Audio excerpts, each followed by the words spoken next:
show is brought to you by Hurricaneh, New York.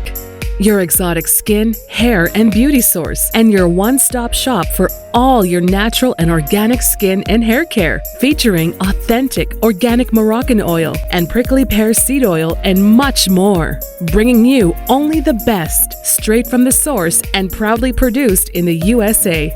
So what are you waiting for? Shop today at www.hurricaneh.com. Hurricaneh, New York. Your beauty is our duty.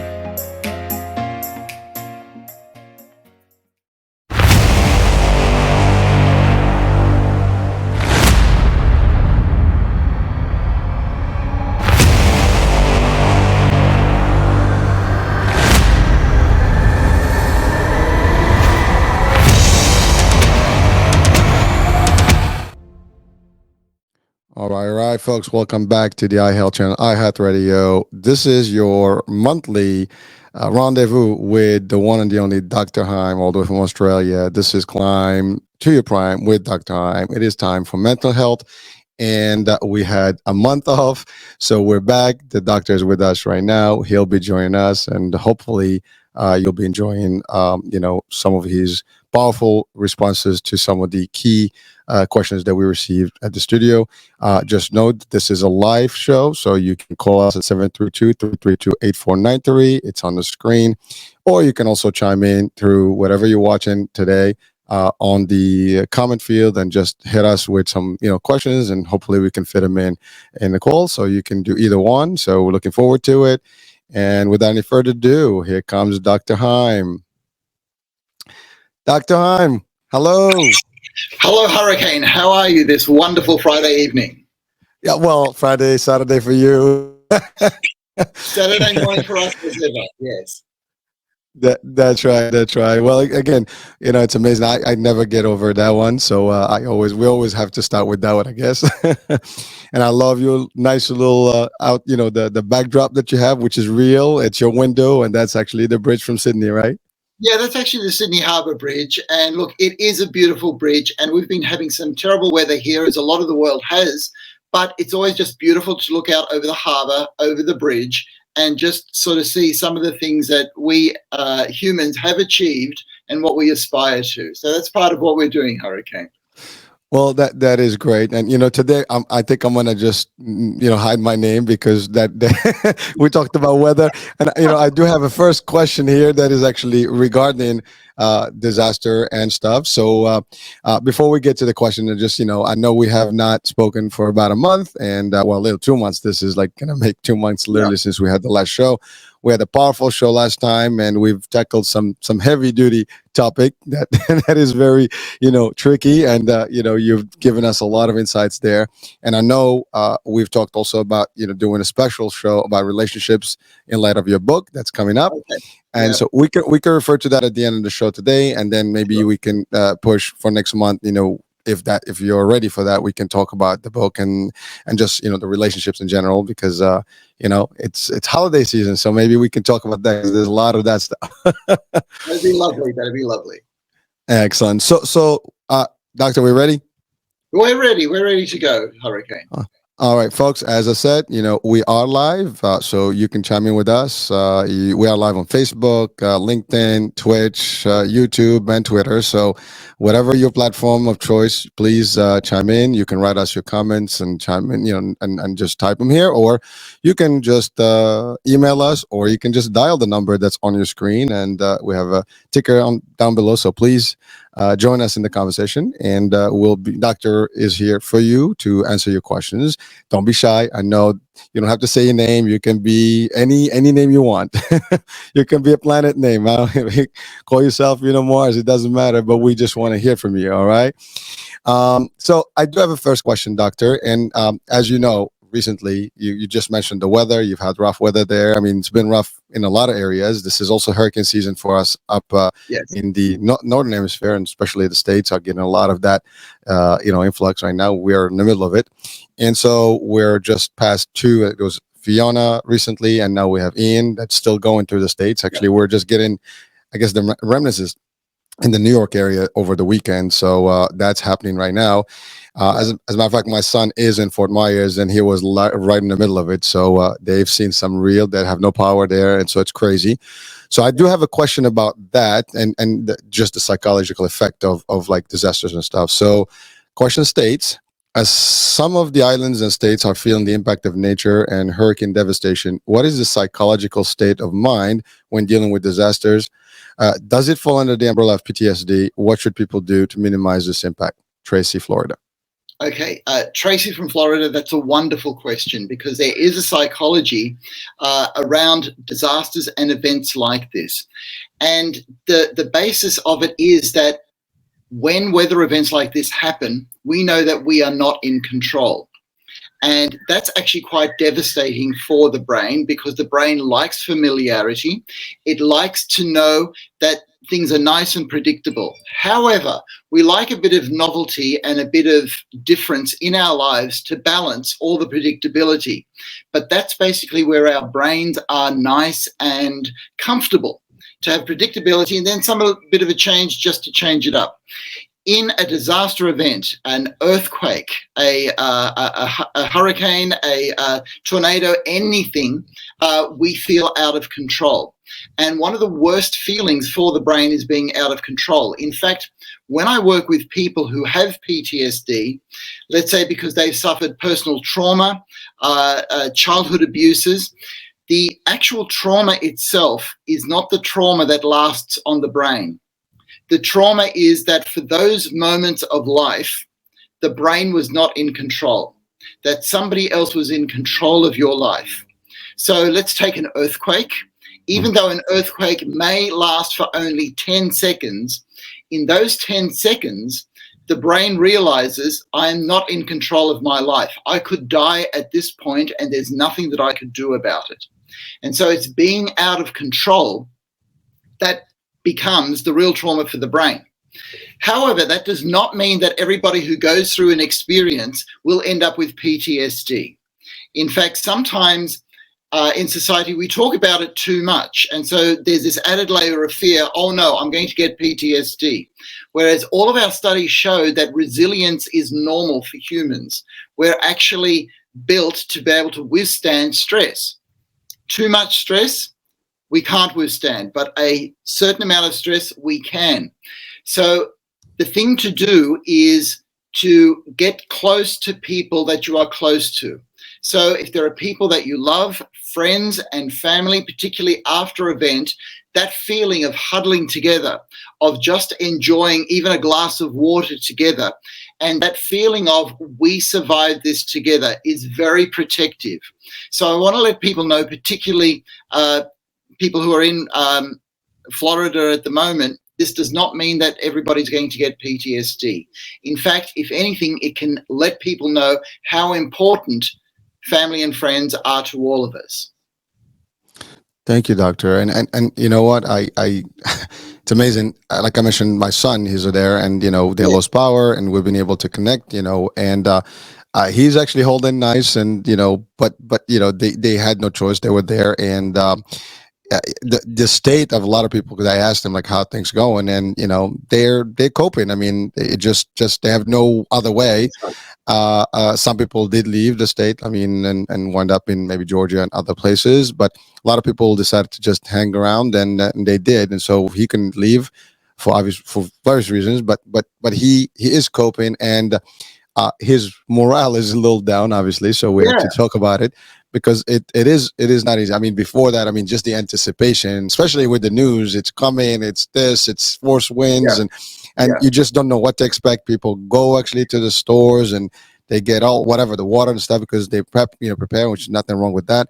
So he was really going through that. So we talked about it, and then when it happened in the middle of it, we were still in connection. We lost contact for a minute, and then obviously we talked about today. So everything is good. It's past them. But he's younger, so obviously he was able to maintain different. I think that's another piece I'm just gonna throw in here. I mean, or a question rather, is age a factor in how you deal with these types of events? Because I personally believe when you're younger, your fear factor is a lot less than when you get older. I mean, is that even a myth or reality? I'm not sure. But what would you say to that? Oh, Hurricane, that is actually true. That the most resilient people are children, because children do not have preconceived ideas about what life should be, and they don't have preconceived ideas about how long life should be. And one of the amazing things about our society is it has actually given us a lot of predictability and a lot of confidence that we're going to be around for a while. It was only 200 years ago that life expectancy was closer to about 30 rather than 80 that we have at the moment. So now that as soon as you end up growing up and you go, oh, you've got this expectancy that you're going to be around for 80 years, that actually then creates a fear. Well, what if something bad happens? Whereas children don't have these expectations and they're much more malleable. However, when we start growing up and we live in a society of comfort, our brain gets that predictable familiarity that feels so good, but then it becomes fearful, so that our resilience actually comes down. And so, unfortunately, we have studies to show that a comfortable society can actually bring down our resilience. And so things like this, like you were talking to your son, what helped get him through was your relationship with him. Daddy was there. Daddy might have been thousands of miles away, but he was still there as a person in your son's brain. And that strength reminds us of how important people are, but also the resources that we have, that we can go through these things and exist and survive together. I mean, that's what life is all about, survival. It's just that we do it really well these days, and so we actually lose a bit of resilience. Well, thank you, Doctor, and I appreciate that, because you're right. I mean, we tend to have a comfort zone. I mean, you talked about, a couple of 100 years ago, people were always like in a fight mode, right? You have to survive, you have to do it, and you have no choice, and you do the best you can maintain it. And now we have all the comforts, of life, and but to your point, it depends sometimes our own resilience and our own ability to cope with things. And many people, and I've seen this actually in the Hurricane Sandy. That hit really terribly in New Jersey and New York. Actually, I was part of a first response team at the time, because we were with a company that had nurses. So we were actually, with them, taking them out in the field and making sure that they delivered the service. And we were there literally up front, day one. As a matter of fact, that same day we were there with vehicles and food and water and all the stuff, and batteries and stuff. And some people were funny because they said, "We haven't seen FEMA, we've seen you." And I'm nothing to say against FEMA here, but it was just the response time, because we were local. Obviously, FEMA has to get all their mobilization in there. But it was not an opportunity to see some real stuff happening, and how these people were affected. Some of them were demolished, morally and mentally and all that. Yeah. But the people got together. That's the part, that is important. I think a lot of people were there for each other. I mean, I think at the time, everybody was helping each other. I remember we were at this huge church in an area that was totally badly, hit. Yeah. And, people came from all over the states. To help, and food. I mean, they had so much food, so much clothing, so much stuff available for kids and adults, and it was amazing. So, in the light of all this stuff, I mean, humans are still good, and I think I always believe that we have a lot more good people than bad people on this planet. But you know what? It is difficult, and it does have an impact. And by the way, that impact of anxiety, I think, is also a big deal. I mean, we talked about just the aftermath. For me, for example, it's just like the anticipation. I mean, it is a big statement. We say anticipation of that is worse than death itself, right? Just understanding that something's happening and you don't know what's going on. It's crazy. And the coping mechanisms can be varied between one person to the other. I mean, we mentioned age, but it could be just your income, level, or maybe something, I don't know, economics, can make also a difference. I'm not sure that's even a factor, but for example, food, the ability to have all the supplies that you have, versus if you don't have the money to do that, that can be also a factor. And some people sometimes are concerned about that. Is there anything that we can tell people about that? I mean, do they have to, or is it the same for everybody for that matter? Okay, so the studies are pretty clear. Okay, so when I say that, science does not understand resilience totally, because you will get some amazing stories from some individuals that survive horrendous things, and we don't know how they do that. So there's always individual variability.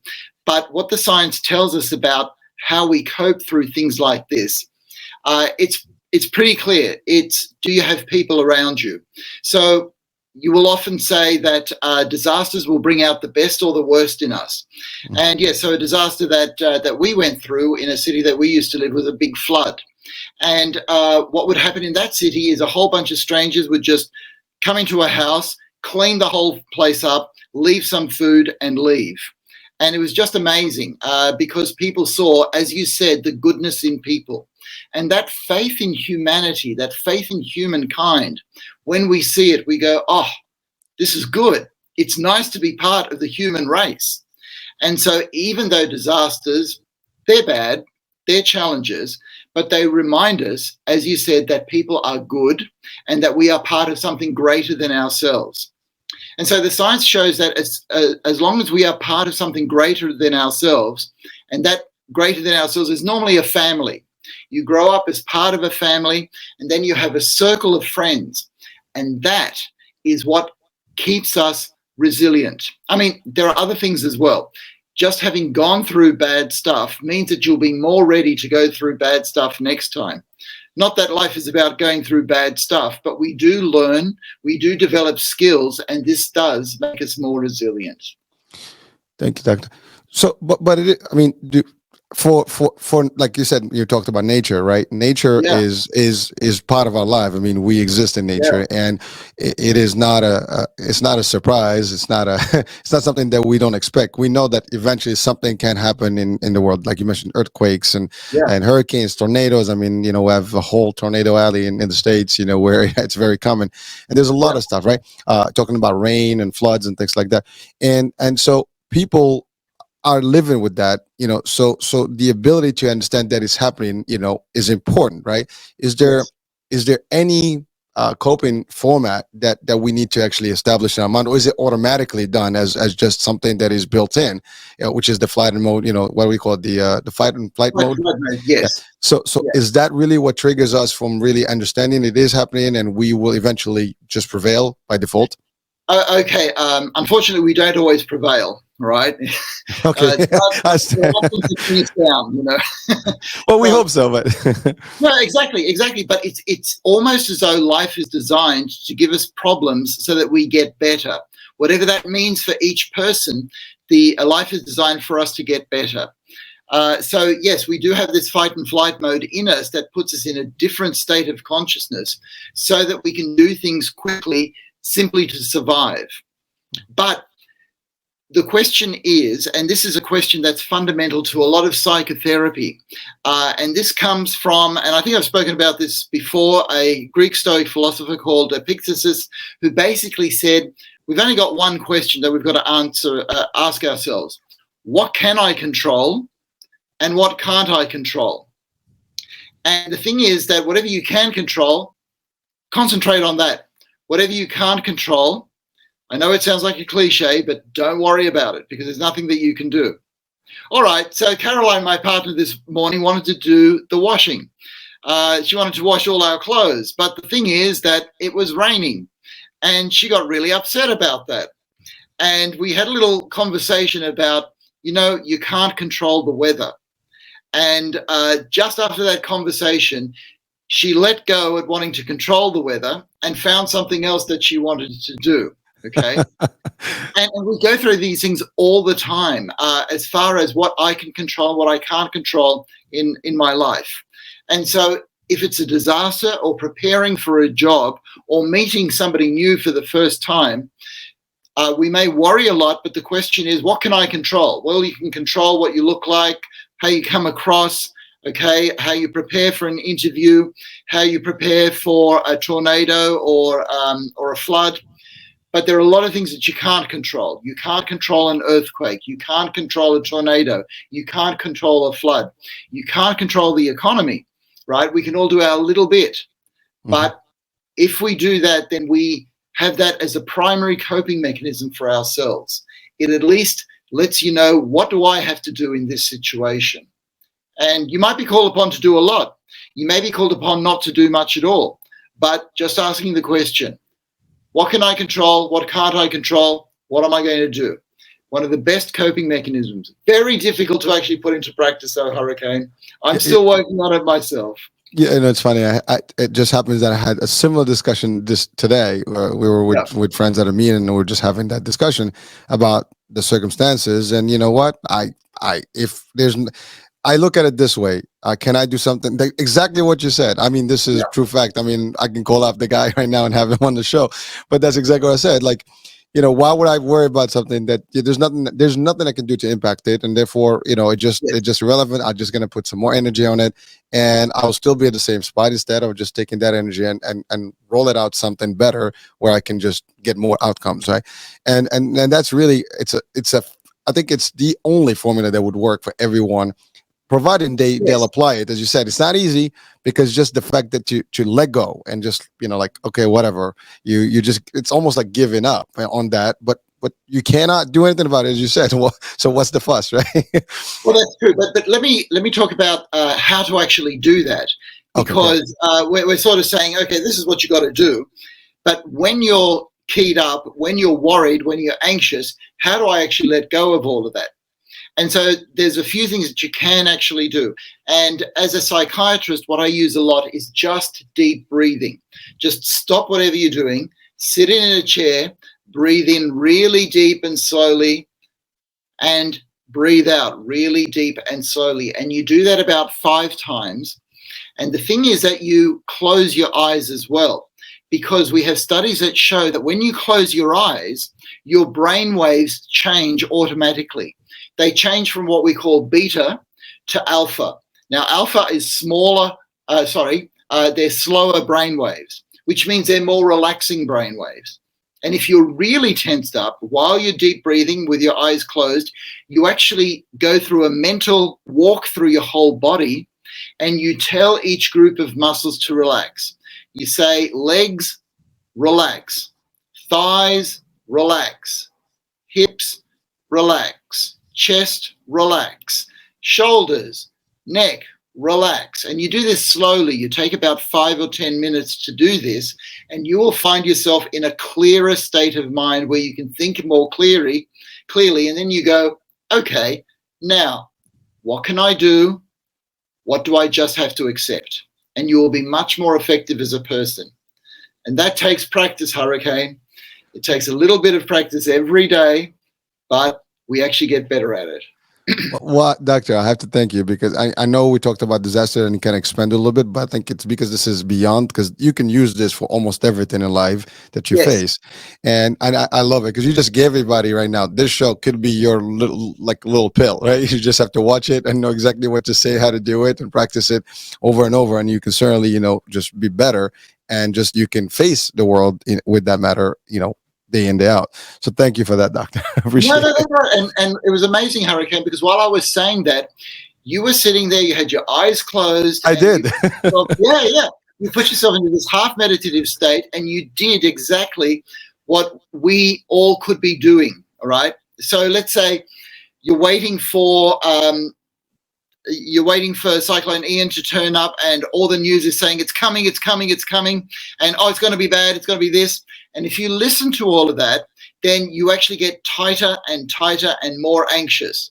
And during that time, if you sit and do this, close your eyes and deep breathe, you go, okay, it's coming. There's nothing I can do about it. Breathe in, breathe out, all my muscles, relax. Is there anything that I need to do? I've boarded everything up. I've taped the windows. I've made sure that things are safe. I've done all that I can. I am now just going to relax and be effective. And if you're meeting somebody for the first time, or going for a job interview, or facing a natural disaster, it all comes down to being able to do some of that if you possibly can. Like I said, we're gonna replay this one over and over. I think that's gonna be our highlight for the show, so people can just practice it over and over, just in front of the mirror on themselves. And I think if anyone watching or listening, just do this exercise I know for a fact I use similar approach, and as you said, you noticed that I did it on just automatically, and it felt good just doing it for that split second. So I know it works. Well, all right, then Hurricane, I'm going to spend a few minutes actually doing what I do with somebody, because I use a very simple method of deep breathing, which is just 3, 3, 3, 3. Okay, so you just breathe in, 2, 3, and hold, 2, 3, and breathe out, 2, 3, and hold, 2, 3, and breathe in, 2, 3, and hold, 2, 3, and breathe out, 2, 3, and hold, 2, 3. One more time. We breathe in, 2, 3, and hold, 2, 3, and breathe out, 2, 3, and hold, 2, 3. Now, this can get very involved, because what I get people to do is then concentrate on the tip of their nose, and you concentrate on the hairs just inside the tip of your nose, and you notice that when you breathe in, the tip of your nose gets just a little bit cooler. And then when you breathe out, you notice that the hairs at the tip of your nose get just a little bit warmer. And then anything that you're worried about, you let go of, because you are concentrating on your breath and on the tip of your nose. And then the art becomes to keep the focus of your mind right there, and just keep it in a relaxed way for as long as you can. And that's what we call meditation. It works. Wonderful. Yeah. Doctor, I feel good. Well, I think we got more than we bargained for today's show. I mean, I didn't expect this, but this is great. I mean, I think people watching and listening right now, even listening, I think you can still follow through with the instructions here. And I was doing them live, and it just felt good. I mean, there was a moment I was just kind of relaxed. And you're right. If I was just to follow your instructions about the nose and all that, I'll just get deeper and more. It's almost like hypnosis for a minute there. Yes. Yes. So that's a huge area, the area of meditation and hypnosis and body relaxation. I start off with relaxation because some people get a bit freaked out with hypnosis, or think that meditation means you have to sit in a certain position. You can meditate while you walk. Meditation is what happens inside your mind. To still the mind and just have slower brain waves so that you're more relaxed. And the beautiful thing is you become more aware of life. And so when I take somebody's focus to the point of their nose, that's part of what we call mindfulness meditation. There must be about 100 different types of meditation, but mindfulness meditation is basically bringing your awareness to the surface of your body, because you cannot be caught up in what's going inside your head while you're experiencing the surface of your body at the same time. Oh, that's deep stuff. I love it. I love it. But again, I mean, you're giving us some heavy stuff, things that you use with patients and really changing lives. I mean, physically, Yes. that pleasure today of experiencing some of that. So I want to just, on behalf of everybody watching and listening, thank you for that, doctor. And again, I still always commend you for the work you do, because I mean, you have better things to do, but you're with us today and every month committed to help, and guide some people. And your advice, I have to say, when I look at the shows on our charts, like where we track them, Climb to Your Prime is one of actually the most downloaded show right now on the podcast. So, I'm glad to hear that, Hurricane. That's good. It is. I'll share the stats with you, but it's pretty good. I mean, most of those shows, and not one. I mean, when out there, they just behave differently than and some of the other shows. I mean, we have other shows that are doing excellent, but just saying, like, it is one of the most downloaded ones. And I'm not surprised, because this is the stuff that helps people, be better. So Thank you, Okay, Doctor. so where do you want to go, Hurricane? Because we could spend some time doing this, or we could go to other questions. I have plenty of questions. Yeah, okay. So the next one, it's almost kind of attached to this. I'm gonna ask the question. So I have been so stressed about life and work that it is not only impacting my work, but it is now impacting my intimate life and sex drive. Not sure how I can address this so it does not result in a divorce or broken home. Okay, thank you for the question. So now we're talking about some really difficult issues where stress, anxiety, and depression can start affecting our relationships, but also something deep inside us, our sex drive. So through this, we learn that the mind and the body are not as separate as we'd like it to be, right? So whatever happens in your mind, it shows up in your body. And so for this person, the stress is causing a decrease in sex drive, which is affecting their relationship. So particularly in a world that is growing in uncertainty, and again, we come back to that question, what can I control and what can't I control? And we're all finding out that there's more that we can't control.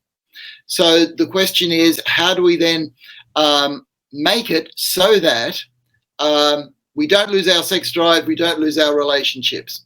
So the first thing is that question, what can we or what can't we control? Using some relaxation techniques, but particularly in a relationship, this is where talking comes in, because the feeling that we want to have when we're in a relationship is, me too, I'm going through this too. And so when you talk to another human being and you find that they're becoming a bit more stressed, they're worried about a few things as well, then the first thing is we don't feel like we're alone, because we aren't actually alone. And so that starts to build trust. It starts to build familiarity, and it starts to build a foundation through which we can start to let go of some of that stress.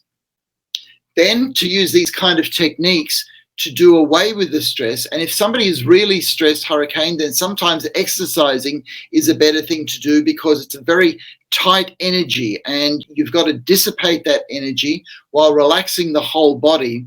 And so stretches before exercising and then some stretches afterwards, it relaxes all that stress. And what happens is our sex drive is very much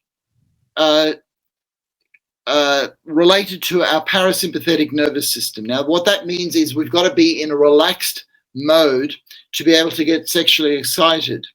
Now, the fight and flight that we talked about, that's what we call our sympathetic nervous system. That's when we're all tight, we've got a lot of energy, blood is flowing to our hands and our feet, our mouth goes dry, our breathing becomes very shallow, and our heart rate becomes very fast. Well, quite frankly, to be sexually excited, we want all the opposite. We want to be able to have a slow heartbeat, deep breathing, and in that state, our digestive juices flow, and we'll find ourselves becoming more sexually aroused if we're with people in the right company. Which is why, if you want a romantic evening, you go out to dinner and you take time. Because when we're in this relaxed state, which I'll call rest and digest, our mouth starts to water. You start to be able to just taste those crisply fried vegetables just with the right vinaigrette and olive oil and a bit of lemon juice and some salt. And you can feel your mouth go, oh, this is lovely. This is really good. Well, if you have a few hours of that, you're more relaxed, your heartbeat is sinking, and when the lights are a bit low, it's all relaxed, and then the excitement can begin sexually.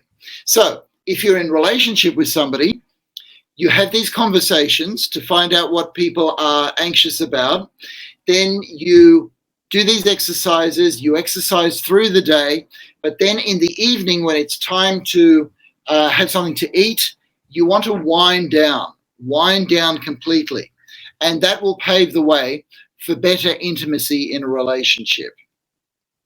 Well, thank you, Doctor. And you know, it's amazing because this is a question about I'm stressed at work and life, right? And when you're with someone, you have a partner in life. I mean, that's something that should be, almost shared, because this is my experience. You become one. I mean, maybe some people will beg to differ on this opinion because they might just live separate lives. But if you're in, let's say, a marital situation or like some sort of domestic partnership or like a real serious relationship, it gets a little elevated where you have to actually kind of acknowledge the other party in the relationship, and you almost have to, when they go out down, you have to feel the balance with them and be there for them, not actually stress them out. So you have to be also understanding of where they are, and not just maybe demand things and want to have, it's just the wrong time to ask for certain things. And intimacy is not one of those. So it's very difficult to manage if you're not in that I guess balanced relationship. Yes, yes. So there are two techniques that I want to talk about here that are actually very important, because people get very stressed, and what we unfortunately do is have a tendency to take it out on the people who are close to you, right?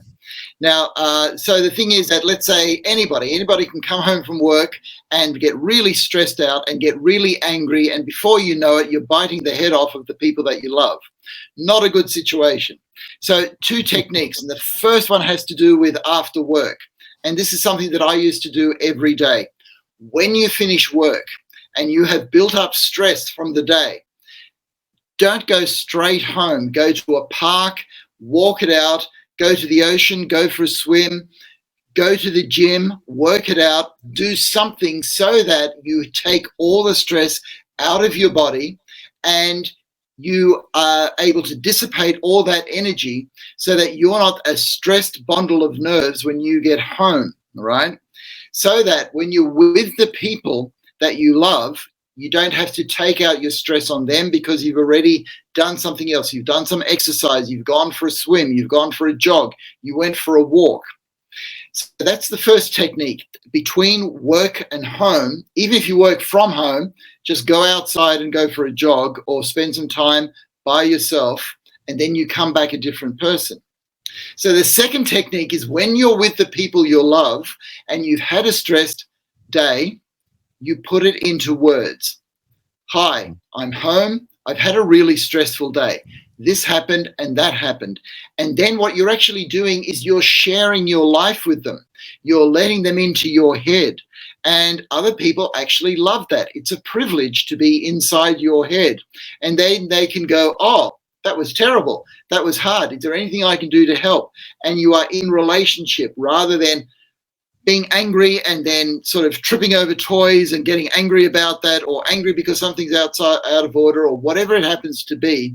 When you tend to push people away, when you're stressed and you've dissipated the energy by going for a run, you can then draw people in to not only help you, but you can then help them, because at some stage you ask, how was your day? And then they will do the same to you. And before you know it, you're in relationship rather than out of relationship. Thank you so much for those. I mean, I love those techniques, and they're not unheard of, but you're right. It's just putting it to practice. I mean, right. It's funny when you say two techniques, like, was the problem is like, okay, what those things? But when you say, it's like, oh, I can do that, right? But it's right. just the practice of it, I think, is the challenge, and everybody can do that. To your point, it's not hard. I mean, you stop, you just take a spin around, diffuse, blast some music, whatever you need to do. Go to the gym, come into home. I'm gonna go to the gym, whatever, just in and out, but don't clash. And I think the second technique is also just as powerful, because if you tell people your day, they don't have to guess, because they're not really psychic. They're not gonna get into your brains without you telling them. They're gonna look at you. Maybe when you're with someone long enough, you probably can feel that, you can see that, you can, but if you're new in a relationship, that's not going to be obvious, and at the first sight, at the first reaction, what the hell's going on here, right? And then it's over, right? So it takes both to tango, like two to tango, as they say. So you have to work it out together, but it's also taking, to your point, a way of communicating and sharing. But the other flip side, because some people like, well, I don't care how your day is. That's a problem. Or like, don't bring your work here, whatever. But it's not like I can. I mean, if I'm having a stressful day and I'm coming home, there's nothing else I can do. It's not like I can hide or I can take a vacation overnight. I mean, you have to come home someone. So Yeah. it's both sides that need to actually work together to make sure not to diffuse the idea, and at least, maybe, I don't know, let's go to dinner, or maybe let's watch a movie together, and Yeah. change things. Maybe it works. Yes, So yes. And this is what we call in relationship give and take, right? I'll be there for you. You be there for me. Sometimes I'll need to take more. Sometimes I can give more, but we're sharing life together. And what words do is invite people into your life, okay? Invite people into your head, invite people into a relationship. And that actually is one of the most wonderful feelings that we humans can have, because all of us actually fear being alone. That I'm the only one that gets stressed out. I'm the only one that has these fears. I'm the only one that worries about this. When you find out that everybody else is going through the same thing, oh, you mean we're in this together? Yep, we're in this together. And if it's a stressful day at work, or if it's getting through an earthquake, together we're stronger. Together we're stronger.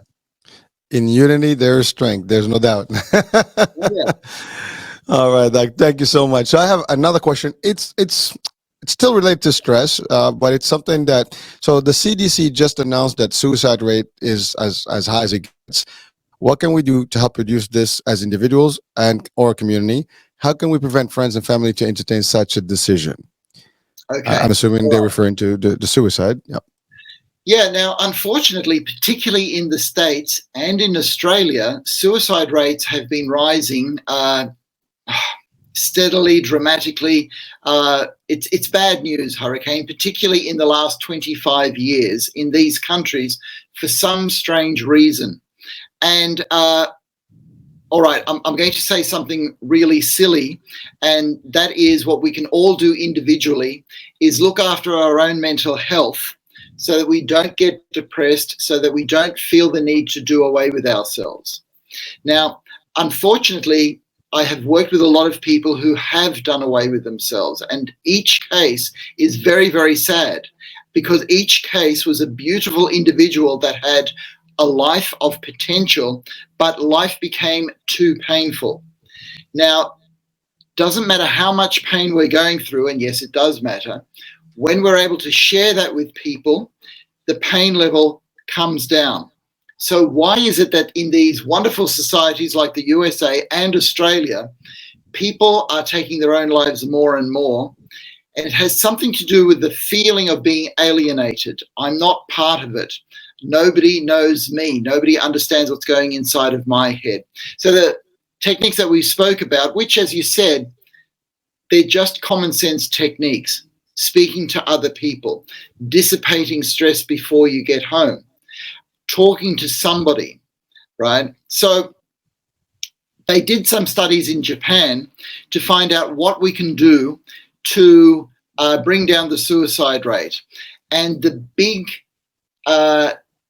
message out of those studies was to increase a sense of community, to get things happening so that you felt that the next person that you were seeing at a shopping center or in a line at a bus stop or on a train, that you somehow felt connected and responsible for them. So these were studies done in small towns that showed if people would just say hello to each other or just notice each other just a little bit more, then the suicide rate would actually come down. So in all these little interactions that we're starting to lose in big cities, okay? So if we talk about a city like New York City, you don't sort of say good day to everybody who passes, because people are working hard, they're on their way, okay? But the smaller the town, the more likely you are to say, hi, how are you? Have a nice day, all the best. Just some little thing like that. So with all of our friends and family, if we can just increase those acknowledgements, hi, how are you going? What's your day like? Are you okay? And you talked about how in a relationship you get to know somebody when things aren't quite well. We have studies, and this is the whole Are You Okay movement, where if you notice that somebody's just a bit down and you start talking to them, even with a simple question like, are you okay? That will open a dialogue so that that person doesn't feel alone. And so that's why we're all encouraged just to have little interactions with each other, a little bit of eye contact, a little bit of touch, all these things that we're getting quite precious about because we don't want to be weirded out by somebody who wants something from us. But the downside is that we lose connection with the whole human race. So what can we do individually to bring down the suicide rate? Take care of your own mental health by taking care of your relationships. And even when you're out on the street with strangers, just sort of a little nod of the head, a tip, or a hi as you go by, if that's appropriate in your area, that actually helps enormously. Thank you, doctor. And you mentioned something about New York, for example. You said it's a big city, people are running. But you know what? Who says that we can't do it in New York or any big city? I mean, you walk in, you look at someone, hi, how you doing? How's your day? I mean, shouldn't be a bad, difficult task. Well, you're right. I mean, I know it's a little awkward. Some people will be like, but the idea is we can start that trend. I mean, even from we're talking about, hey, folks, you're in New York. Hey, listen, say hi to each other. It's all good. There's nothing wrong with that. Yeah. But just keep it going because it is contagious, and we know that if I start laughing, you'll start laughing, everybody starts laughing, and that's just proven as right. Real. It's contagious. It's contagious. It is. I mean, that's right. And we don't have to start these things with strangers. Just starting it with people that we work with every day. Like a lot of people go, oh, John's in a bad mood. Okay, well, I better avoid him. And so nothing's said to John for hours. But even if you know that John's in a bad mood, to go past and say, how you doing, John? Right? And just keep walking. He might grumble, but he still appreciates that you acknowledged him as a human being. John is still there. And it's those little things that help. So just with work colleagues or just with people in the same household. So let's say if you're in a share house of 4 or 5 people and everybody tends to do their own thing because that's what households tend to do these days. If you're going to leave the house, just tell everybody who's in the house, I'm going now, see you later. And when you arrive back home, I'm back. Hi, how are you guys? They might think you're weird, but it won't take long before everybody's doing the same thing, just acknowledging the presence or what you're doing so that you live together, not alone as 4 or 5 separate individuals. Those little things make a huge difference. Well, thank you, doctor. Actually, I wanted just to add one thing. I mean, this is actually a true story, but not even 2 weeks ago, one of my kids' friends actually committed suicide. Okay. And, someone that was in our home, someone that kind of grew up with my kids, they went to school together, and sadly, it happened.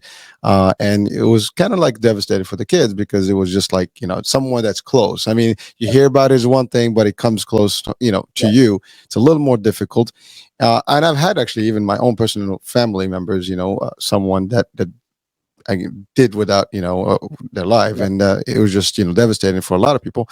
But so, I mean, I know it is not easy. And and this is a great, kid who actually had a bright future and everything. From the outside, everybody looked at him like this kid had everything and it was a beautiful thing.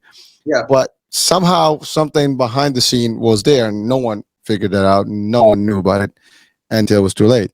And, that is a tough place, I think especially for kids. I think that's even a higher rate with teenagers and younger folks. It just for anyone listening right now, as in that age group, is there any specific thing we can tell them in addition to what you just said, which is generic? Yeah. So the generic thing is that we don't actually own our own life. Our life doesn't belong to us. So, Hurricane, just this episode, you talked about your son, you talked about your daughter's friends, you talked about your partner, okay? In a sense, and I mean in a very real sense, they own your life. You can't just go and do what you want, right? You just can't say, bye-bye, I'm going to live in Japan, right? Because you affect their lives deeply. So you or any one of us, we can't just do away with ourselves because we're answerable to each other. We affect each other's life. There are people who actually love you, Hurricane, right? And they will be hurt if you did anything like just move away. Just try going away by yourself for 2 weeks and see how that does, how that goes down with the people that you love. sort of like, what are you doing? You can't just do that. So to do away with your own life, to say, I'm not going to be here anymore, that is just devastating for people that you don't even know about. There are people who watch this show, who love the way you do things, who love the information that you send, and you have a relationship with them even if you don't know them. So they own a bit of you. You are responsible to them. So what I say to every individual is there are a whole lot of people to whom you are responsible. And I know people tend to say, no, nobody cares about me. Nobody cares if I live or die. But first thing is you go and ask your mum, how would you feel if I decided to kill myself? All right. And you ask your father, then you ask your children, then you ask your brothers and your sisters, then you go through and you ask even somebody that you've just worked with that you think are not particularly fond of you, and you will see them change, and they will say, I'd be devastated. I don't want you to do something like that. Why are you thinking of doing something like that? All of a sudden, they will start to rescue you. Your enemies, people that you think are enemies, will start to rescue you. Because deep down, and you said this earlier, Hurricane, there is goodness in all of us. We actually want to see each other do well. It's just that sometimes our busyness gets in the way, our preoccupation with ourselves get in the way, so that we just lose these links that we have to other people. But it's actually these links to other people that keep us all alive. So we've got to keep all those links. Doctor, thank you so much. And as I'm listening to you, I actually never thought about it the way you just presented it. The idea that you don't belong to yourself, that you belong to your other people around you who actually around you. And I think that's something we sometimes lose mind of because we are not really thinking about it.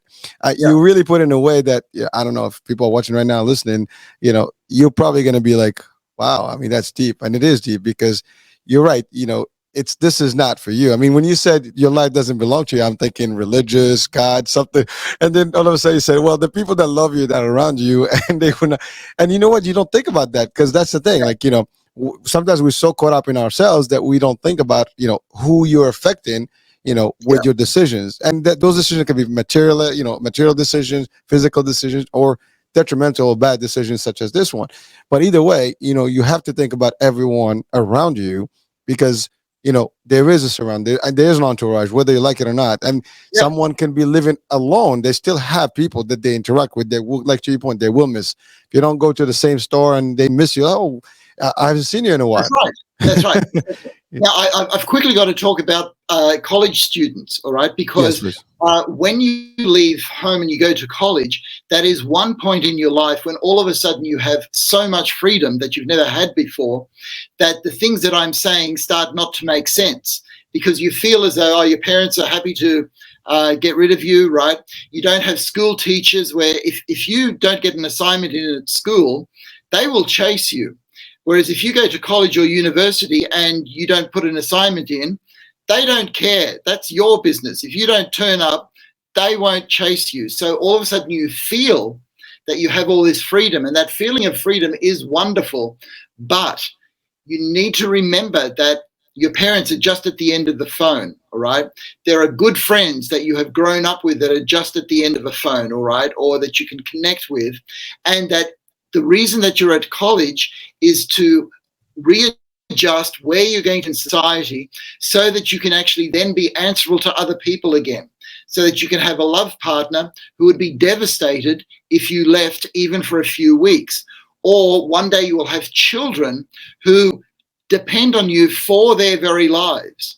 A mother who has a 2-year-old child can't just say, I'm going off for a holiday and leave them.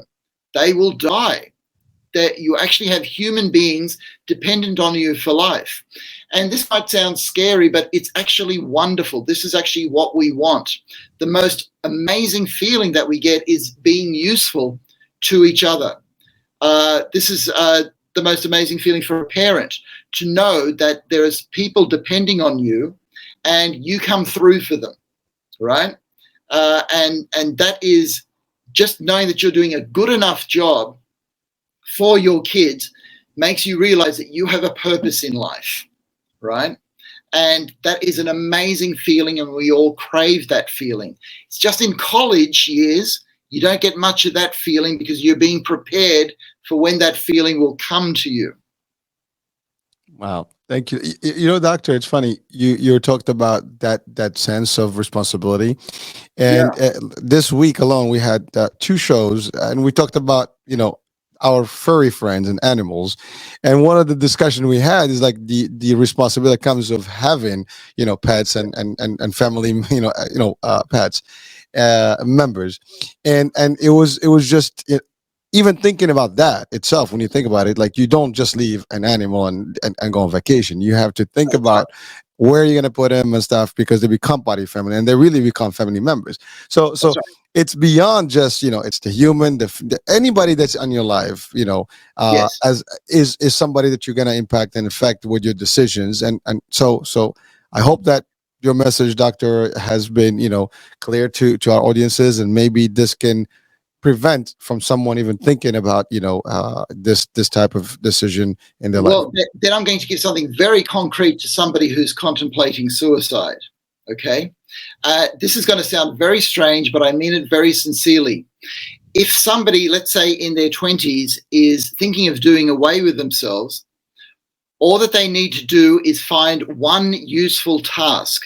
Find an old lady who lives a couple of streets away that needs their grass mown every week, all right? Mm. And if you just say, I just want to go and mow your lawn every week, they will look forward to you turning up just to mow their lawn, and you will feel that you are doing something for somebody else, that you are needed in this world, just to mow the lawn once a week.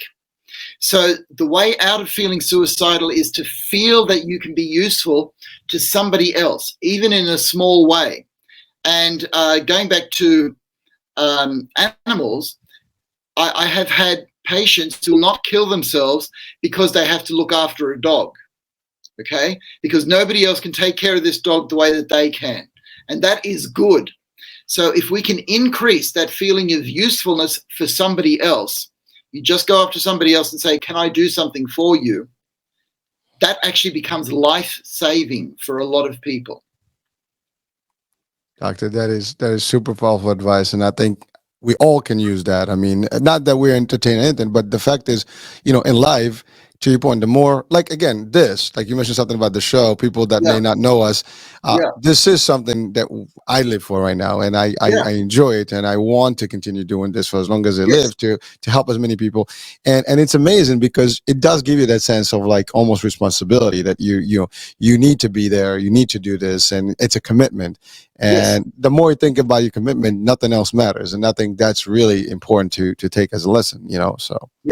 Yes. So in a world where we're looking for more more freedom, okay, and more doing what we want, what we end up missing is what we really enjoy the most, and that is being useful to somebody else, being needed by somebody else, being wanted by somebody else. That's one of the most beautiful feelings that all of life has to offer. Thank you, doctor. So I know we're crunched on time right now, but I do have a few more questions. We're obviously not going to go through them, but there was a question that we covered some of it in general before, but it came through. So I'm going to, ask the question, and then we have 5 minutes. So let's see if we can, crunch it in. Yeah. So doctor, in the face of an increasing gun violence around the States and maybe worldwide, what do we need to know and do to hopefully understand the root of this pandemic? Gun violence. Okay. Gun violence. Very difficult problem. Okay, so there are a few problems with a gun. Number one is that it was designed to take life, and it does that very well. So that's the whole reason that a gun exists. Okay, people didn't start off thinking there'd be this nice sport called shooting, and then what do we need to invent for it? It unfortunately went the other way around. But the thing about gun violence is it means that the time of impulsivity is bridged. So you can have a terrible thought, like I want to take out as many people as I can, and because there's a gun that can do that quickly, the lag time between having that thought and carrying out the action becomes a lot quicker, right? So that's the rationale behind taking guns out of society. And Hurricane, you're talking to an Australian here, and it was about 20 years ago that we actually had a huge gun buyback system because we had a bad shooting here where 22 people were killed, and the government said, we've got to take guns out of the community. And a lot of politicians put their professional lives on the line, but they did it. They got a whole lot of guns out of the community, and now the guns laws are stricter. And what that does is, let's say if somebody feels like killing themselves, they can't quickly get to this thing that will do it very quickly. It takes a while of planning, and while you plan, you go, maybe this isn't such a bad idea. So in gun violence, you may have the feeling, I hate people, but I can't just pick up something and express that very quickly. So that, to me, as a psychiatrist, is the big link between the violence and the guns, because people who want to keep freedom in gun laws will say there's nothing wrong with the gun, it's the person behind it. And yes, that is evidently true, but it's how it links the two that we have to break. The other way of breaking it is actually to have people feel that they are linked to everybody else. So it becomes very difficult to kill somebody else when you feel, I am actually linked to that person. It's like you're killing yourself because there's a part of you that's dying. And if we got that feeling that we all care for each other and that we would all actually defend each other, then we'd actually get to the stage where it doesn't matter if there were guns lying around everywhere. Nobody would actually pick one up to shoot somebody else. That's the other extreme. So that's why we have to work on these two things, limiting the impulsivity that a gun gives us, but also strengthening the sense of ties that we have to each other so that we don't even have the thought of doing harm to each other. Both of those are idealistic, but if we work with both of them in tandem so that we feel that we genuinely are going through this together, if this is an earthquake, a tornado, an economic crisis, or climate change, if we feel that we're going through this together, then we actually want to keep each other so that we can help each other get through. I'm not going to go further because I know we're limited in time, and I know this topic, we can spend hours on it, especially because there's a lot of debate about it, and there's pros and cons, and there's people for it and against it, and it's too much going on, and it's too political.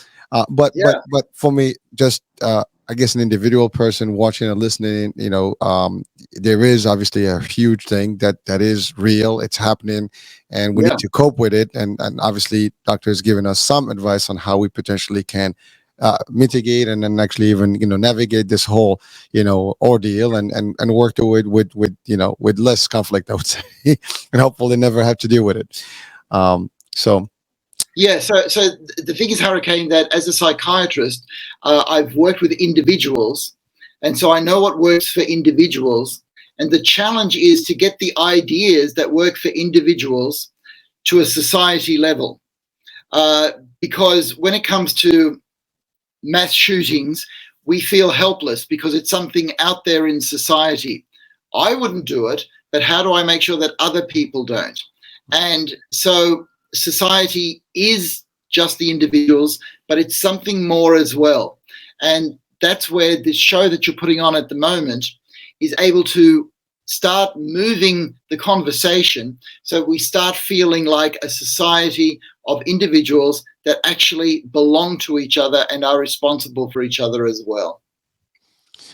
And with that, doctor, thank you so much. I mean, I think we're coming up to the end of the show, and it's been real. I mean, we have a lot more questions, so we'll save those for the next chapter of our discussions, and that will be the last Friday of, I guess, October.